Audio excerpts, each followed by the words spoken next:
안녕하세요. 안드로이드 앱 마켓의 스마트폰 앱들에 대한 보안성 분석이라는 주제로 발표를 하게 된 함조, 김미나, 김유나, 최여정, 장채연입니다. 지금부터 발표를 시작하겠습니다. 발표는 다음과 같은 순서로 진행될 예정입니다.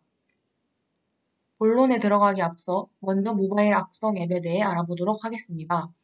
모바일 악성 앱이란 정상 앱인 것처럼 배포, 설치되어 실행을 유도하여 모바일 단말을 감염시키는 앱을 말합니다. 모바일 악성 앱의 주요 유통 경로는 보안성 검증이 취약한 사설 마켓 및 오픈 마켓으로, 만약 이런 모바일 악성 앱이 설치될 경우 스마트폰의 통화 내역 요청, 화면 훔쳐보기, 개인정보 유출, 분산 서비스 거부 등의 피해 등으로 이어질 수 있습니다. 따라서 본 논문에서는 안드로이드 공식 마켓이 오픈 마켓보다 얼마나 악성 앱 배포를 잘 차단하는지, 국산 모바일 백신 수준은 어느 정도인지, 최신 안드로이드 악성 코드 샘플엔 무엇이 있는지 알아내는 것을 목표로 삼고 연구를 진행하였습니다. 이 논문에서는 본격적인 연구를 시작하기 전 악성 앱 및 앱 마켓에 대한 선행 연구를 찾아보았는데요. 첫 번째 선행 연구는 스마트폰 악성 코드 동향 분석 및 백신 개발 고려 사항입니다. 이 선행 연구에서는 스마트폰 멀웨어의 동향을 살피고 스마트폰 환경에서의 백신 개발 시 고려해야 할 상황들을 도출하였으며, 사용자 특성과 실시간 악성 코드 분석 결과를 반영한 백신을 개발하여 앱마켓 보안 강화의 필요성을 제시하였습니다. 두 번째 선행 연구는 국내외 스마트폰 어플리케이션 마켓 동향 분석으로, 현재 안드로이드 마켓은 앱에 대한 검증 절차 없이 사용자들에게 자율권을 부여하고 있어 앞으로는 사용자들의 경험과 판단에 의해 양질의 앱만이 생존할 것이라고 결론을 내렸습니다. 그러나 논문의 저자는 현재 안드로이드 악성 앱들이 꾸준히 증가하고 있어 위와 같은 결론에는 결함이 있다고 주장하였습니다.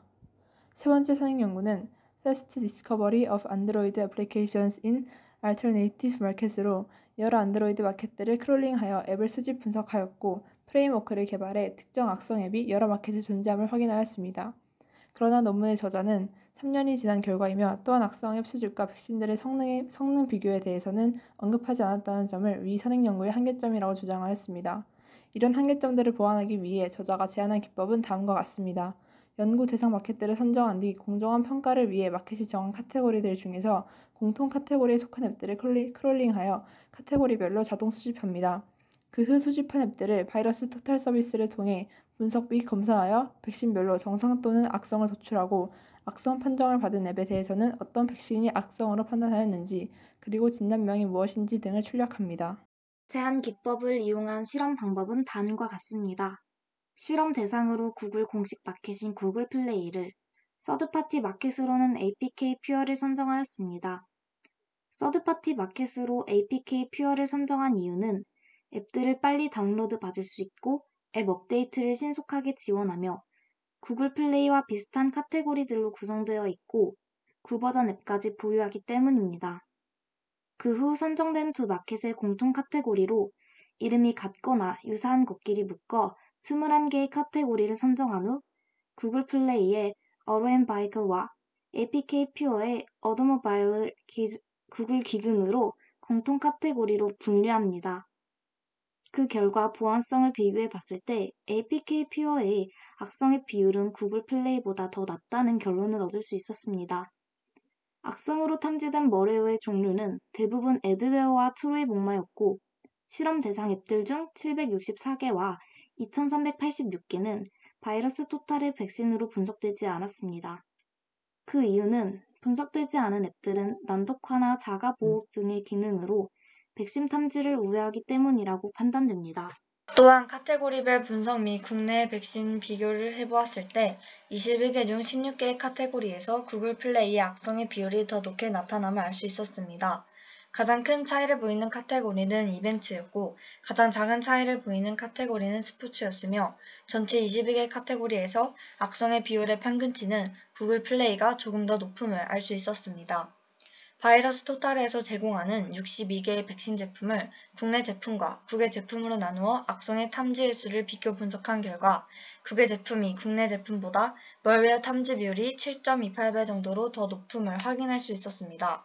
따라서 본 연구는 공식 마켓인 구글 플레이와 서드파티 마켓인 APK 퓨어의 안정성을 비교 분석한 결과 구글 플레이가 더 안전하지 않다는 결론을 내릴 수 있었습니다. 두 마켓에서 가장 많이 검출되는 멀웨어는 애드웨어와 트로이 목마, 스파이웨어 등이고 두 마켓의 공통 카테고리에 대해 21개 중 16개의 카테고리에서 구글 플레이의 악성의 비율이 더 높음을 알 수 있었습니다. 마지막으로 국내 백신 제품에 비해 성능이 좋은 구글 백신 제품이 7.28배 더 효과적으로 멀웨어를 탐지함을 확인했습니다. 다음은 조원들의 느낀 점입니다. 최근 정보 보안에 대하여 많은 관심을 가지고 있었는데 이렇게 제 진로 그리고 제 관심 분야와 연관지어서 이러한 활동을 할 수 있게 되어서 좋았고 논문을 살펴보며 논문의 양식과 어떻게 작성해야 하는지 등을 알 수 있어서 좋았던 것 같습니다. 스마트폰 앱 보안에 대해 살펴보면서 요즘 앱에 대한 보안이 굉장히 민감해졌는데 나중에 앱을 직접 개발할 때도 보안에 굉장히 신경을 많이 써야겠다는 생각을 하였습니다. 이번 과제에서는 저희 진로인 정보보안과 관련된 논문을 찾아 읽었는데요.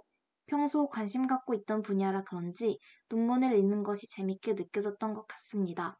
특히 논문을 읽기 전 저는 공식 마켓인 구글 플레이가 사설 마켓인 APK 퓨어보다 더 악성의 비율이 더 높을 것이라고 상상조차 할 수 없었습니다. 구글이 워낙 IT 분야의 선도자이고 많은 사람들이 사용하는 플랫폼이기 때문에 악성 앱이나 보안에 더욱 신중할 것이라고 생각했기 때문입니다.